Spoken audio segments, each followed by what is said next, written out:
এসে লাইনের কি অবস্থা দেখো।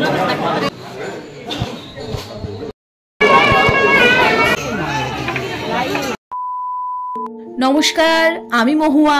আরও একবার স্বাগত জানাই সবাইকে আমার ব্লগে। তো জয়ের তারা বলে আজকের ব্লগটা শুরু করছি। এখন বাজে কিন্তু ভোর 4টে। আমরা 3টের সময় ঘুম থেকে উঠেছি, হোটেলে উঠে একদম পুরোপুরি ফ্রেশ হয়ে চলে এসেছি মন্দিরে মায়ের পুজো দিতে। আমরা সোমবার এসেছি, মানে গতকাল, আজকে মঙ্গলবার।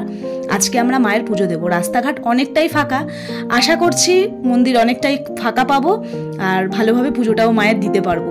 তো বাবা যখনই তারাপীঠে আসে এই দোকানটা থেকেই পুজোর মানে ডালা যা পুজোর সামগ্রী সেগুলো নেয়। তো আমরাও আবারও এখান থেকেই সমস্ত কিছু নিয়ে নিয়েছি। আর সকালবেলায় না, মানে এখানে জবা ফুলের মালাগুলো ভীষণ সস্তায় পাওয়া যায়। তো আমরা মালা নিয়ে পুজোর সমস্ত কিছু নিয়ে এখন রওনা হচ্ছি মন্দিরের উদ্দেশ্যে। আর সকালবেলায় না, মানে এত ভোরবেলা ওয়েদারটা খুব ঠান্ডা ঠান্ডা রয়েছে। মানে সকালে যেহেতু স্নান করেছি সবাই, তো বেশ কিন্তু ঠান্ডা লাগছে। তো চলুন এখন মন্দিরের দিকে যাই। আর বেশ মানে আমাদের মতন আরও অনেকজন যাচ্ছে পুজো দিতে। তো ঠাকুরকে ডাকছি যেন মন্দিরটা মানে ফাঁকা থাকে, কারণ তারাপীঠ মায়ের মন্দির তো সব সময় ভিড় থাকে, সব সময় আসছে মানুষ এখানে মায়ের পুজো দিতে। এর আগের বছর এসে আমি পুজো দিতে পারিনি, তাই এখন আমি প্রচণ্ড এক্সাইটেড যে আমি পুজো দেবো। মানে এসেছিলাম ঠিকই, তো যতক্ষণ না পুজোটা দিতে পারছিলাম ভালো লাগছিল না। তাহলে চলুন এখন মন্দিরের ভেতর ঢোকা যাক। চলে এসেছি মন্দিরের সামনে। আর আমার হাসিটা থেকে বুঝতেই পারছেন আমার ভেতরে কতটা ভালো লাগছে। কিন্তু দুঃখের বিষয়, মন্দিরের ভেতরে এসে যেটা দেখলাম সেটা হচ্ছে এই অবস্থা। লাইনের কি অবস্থা দেখো। আমি এর আগে যতবার তারাপীঠে এসেছি কখনো এত ভোরবেলায় পুজো দিতে আসিনি, তাই আমি মনের থেকে ভাবছিলাম হয়তো যে এখন অনেকটাই খালি থাকবে, কিন্তু না, আমার ধারণা পুরোটাই ভুল। মানে আমাদের আসার অনেক আগের থেকেই মানুষ এসে এখানে লাইন দিয়েছিল।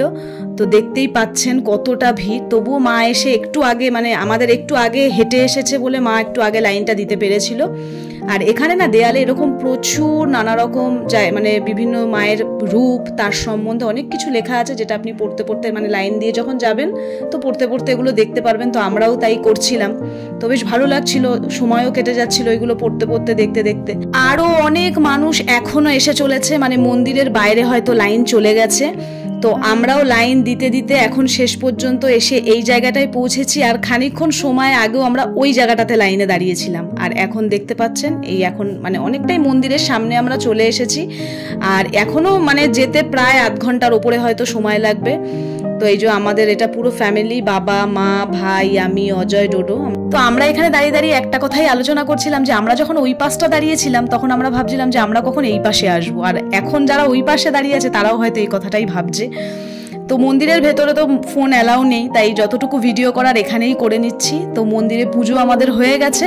এখন এই বাইরে এখানে ধূপকাঠি এখানেই দেখাতে হয়, তো এখানে দেখিয়ে নিয়ে খুব ভালোভাবে পুজো দিয়েছি। মাকে দর্শন করে, মায়ের চরণ স্পর্শ করে আমি মুগ্ধ। সত্যি খুব ভালোভাবে পুজো দিয়েছি। মানে যতদিন ভাবছিলাম যে আসবো, তো আশাটা সার্থক, মায়ের পুজো দিয়েছি। আর এখন হচ্ছে এখানে আরও পুজো হচ্ছে, পাঠা বলি হবে এখানে, যেটা আমি দেখার জন্য একদমই প্রস্তুত নই। তাই আমি এখন ওই সাইডটা চলে যাব, গিয়ে এখন মন্দিরের ওই জায়গাটা একটু ঘুরবো, একটু বসবো, তারপরে বাইরে যাব। বহু মানুষ এখানে পুজো করবে, যজ্ঞ হবে। তো দেখতেই পাচ্ছেন এখানে সমস্ত কিছু যোগাযান্ত্রিক হচ্ছে আর কি। প্রচুর মানুষ এখানে যজ্ঞ করে। তারপর তারাপীঠে যে মহাশ্মশান আছে ওখানেও যজ্ঞ করে। তো আমরা এখন বেরিয়ে গেছি মন্দির থেকে। আর এই যে ডোডো এখানে কান্নাকাটি করছে, তার কারণ হচ্ছে ওই যে ওখানে পাঠা বলি হচ্ছে। তো ওর ভীষণ মায়া, ওগুলো দেখেই ও একদম ভেঙে পড়েছে, খুব কান্নাকাটি করছে।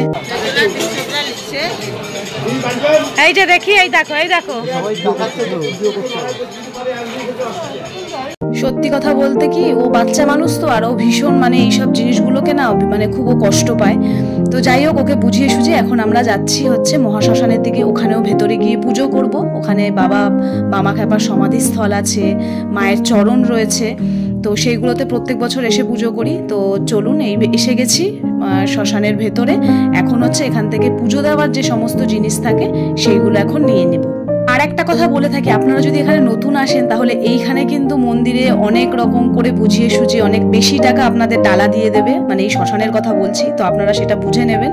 আমি যেহেতু এর আগেও অনেকবার এসেছি তাই আমরা জানি কি কি জিনিস দিতে মানে দিলে চলে, তো ওনারা এক্সট্রা অনেক কিছু দিয়ে দেওয়া মানে দেবে, তো সেটা আপনাদের ইচ্ছা। তো আমরা প্রতিবার যেরকম জিনিস দিই সেরকম জিনিসই এখান থেকে নিয়েছি, নিয়ে এখন মন্দিরের সামনে যাব।